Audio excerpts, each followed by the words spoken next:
Welcome to the Daily Market Review brought to you by Trade 360.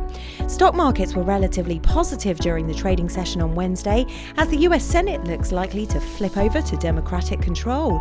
As a result, it looks as if more stimulus should be the outlook, and therefore we've seen a huge readjustment to expectations.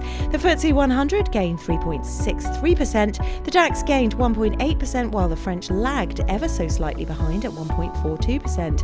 At midday in the United States, the S&P 500 seems to be celebrating the idea of more stimulus, sitting at a gain of 1.22% and threatening to break all-time highs. Currency traders were all over the place during the trading session on Wednesday, readjusting to the idea of a blue wave in the United States. That being the case, with the Democrats in control, one would think that the US dollar would weaken over the longer term. But there were technical factors at play as well that prevented the euro from gaining, as it was slamming into major resistance.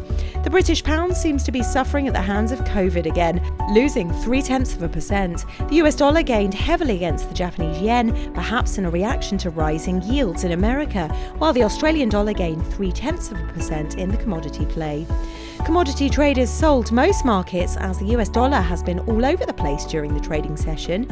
That being said, with rising yields in the United States, it did work against the value of precious metals, with gold and silver both losing more than 2%. Regardless, this should be thought of as a short-term move, and a devaluation of the greenback almost certainly will drive precious metals higher over the longer term.